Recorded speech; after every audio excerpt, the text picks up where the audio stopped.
Hello, I'm Margaretta Frederick, and I'm the curator of this exhibition, Wonder and Whimsy, the Illustrations of William Heath Robinson.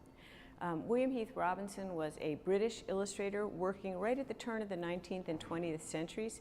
He's not very well known in the United States. However, he is revered in his own country, and in fact, a new museum just opened outside of London in Pinner that is entirely devoted to his work.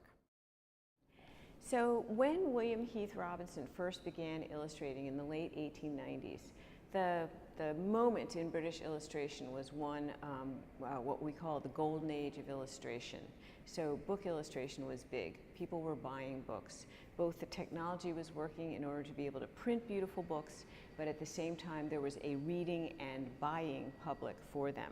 And one of the byproducts of this golden age of illustration was something called the gift book. These were large luxury editions with lots of color pictures in addition to black and white, and they were generally of authors who were quite famous or well known. So Shakespeare was someone that was particularly illustrated and published in this gift book luxury edition.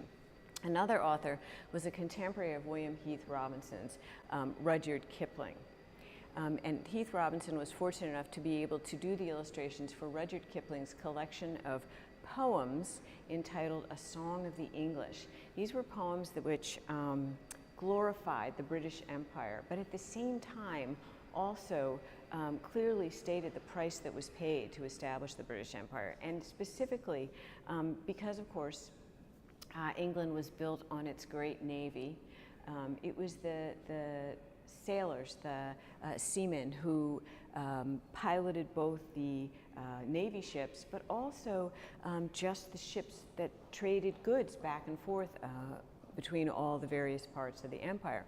So in this first illustration entitled "The Coastwise Lights of England Give You Welcome Back Again," we see a ship coming home to the shores of England, and yet there's something slightly foreboding about this image.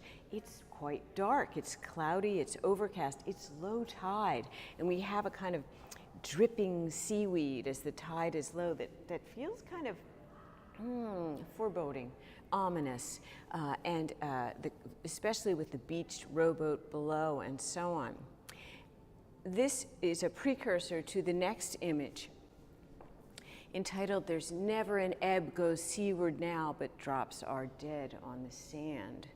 And here we see seafaring life was fraught with danger, in fact.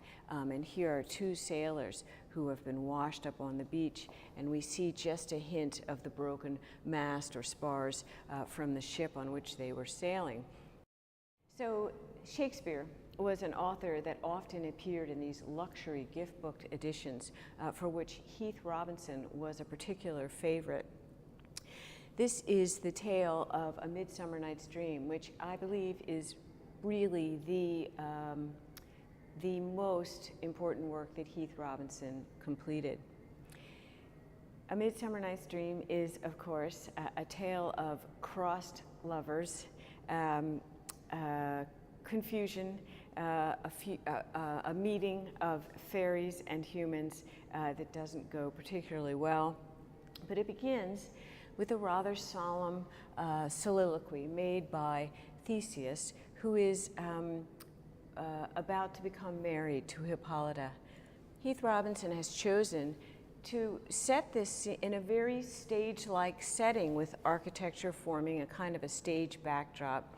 Here's Theseus, standing on what is a little bit kind of a pedestal, as if about to give an oration, and he is.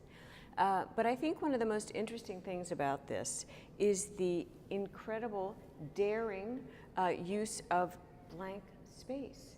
And that huge area of white juxtaposed with this very dark rendering of the foliage in the background creates a kind of drama, which indeed this is a drama, a play within a play almost, in which this oration takes place. So a key theme in A Midsummer Night's Dream is, of course, the chaos that ensues when the fairy world meets the human world. And here we have the scene in which Puck, who has mistakenly given the love potion to the wrong person, is leading Lysander on a bit of a wild goose chase through the forest in order to keep him from seeing the person he shouldn't see and fall in love with her, even though he isn't. However, once again, Heath Robinson has utilized large areas of a solid color, black or white, in order to create this great drama of the event. But at the same time, here, he is engaged in an absolutely stunning play of draftsmanship in conveying the various plants growing on the forest floor. You could practically identify these botanically. They're so well rendered. At the same time, this kind of pre-Raphaelite obsession with detail is also slightly abstracted as an almost Art Nouveau-like patterning, showing him, again, kind of taking in all these various aspects of the aesthetics of the day and using them all to his advantage in this illustration. So here, in a videographer's dream, a blow-up of a very small illustration, the last illustration in Heath Robinson's contributions to this volume of A Midsummer Night's Dream, in which Puck, the fairy who caused so much trouble in the drama, is now bidding farewell and also being slightly apologetic for his various misalliances that he caused. And Heath Robinson has chose to set this closing soliloquy again within an architectural setting that is very reminiscent of a sort of a stage drop background. And here's Puck seated on the very edge of the plinth, almost entering our space in order to deliver his final soliloquy. Again, a great deal of positive and negative space used to emphasize the drama of the event, and at the same time juxtaposed with this very beautiful patterning that almost becomes abstract in its rendering. In 1902, William Heath Robinson published his first book, a children's story entirely of his own imagination and creativity, and illustrated it as well. It was called The Adventures of Uncle Lubin.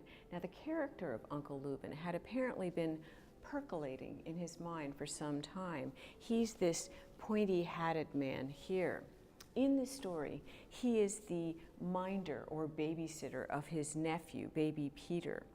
Unfortunately, he's a bit of a feckless babysitter in that while he's watching baby Peter, he falls asleep. And while he's asleep, the evil bagbird, who's really just a pelican, comes and swoops up Peter and takes him away. The rest of the story, and it's arranged in chapter book style, tells of the various adventures Uncle Lubin goes on in order to retrieve baby Peter, which, don't worry, he does in the end. And while Lubin might not be the best babysitter, he is very inventive and full of ideas. And these stories are peopled with all sorts of contraptions, which he develops in order to be able to reach, but not quite, baby Peter each time and in each setting. So, for instance, he finds the bagbird perched on top of a large ice formation. What does he do? Lights a candle and starts to melt this ice formation, assuming the bird will fall when the icicle does, and there will be baby Peter. Unfortunately, the bird flies off and the icicle falls on Uncle Lubin's head. So this is one of the early illustrations in the story of The Adventures of Uncle Lubin. And here's Uncle Lubin, the pointy-hatted character who relies on his own innovation in order to devise ways of trying to get his nephew, baby Peter, back from the evil bagbird. And he's shown here in his choice of transportation, a kind of a hot air balloon with all the things that one might need if one were going to set out to rescue a small child. So for instance, his hot air balloon is driven by a crank propeller. He has an anchor for landing. Here's his carpet bag filled with whatever is necessary. In addition, he has what looks like a sort of a blunderbuss, and what everyone in England would certainly never leave without, an umbrella. One of the joys of working on this exhibition was getting to know Heath Robinson and his character. What a lovely artist. He had a wonderful, gentle sense of humor, and yet a keen eye for both pointing out human foibles, but also just understanding how the human mind works. One of the things he did later in his career was a series of magazine covers. He was asked to design the Christmas issue of a magazine called Holly Leaves. And for the cover, for which he was basically given carte blanche, he chose to depict a scene which he called the fairy's birthday. And in this scene, we have the fairy seated on some sort of a shrub, and she's being approached by a long line of woodland insects and elves and so on, who all walk a kind of a tightrope of a spider web bearing their gifts for her. Some of the gifts have already been arranged on the lower leaves of this shrub. A musical contingent plays for the festivities. And below we have just a hint of something bad that might happen, as the spider has now caught on to the fact that her web is being used as a sidewalk.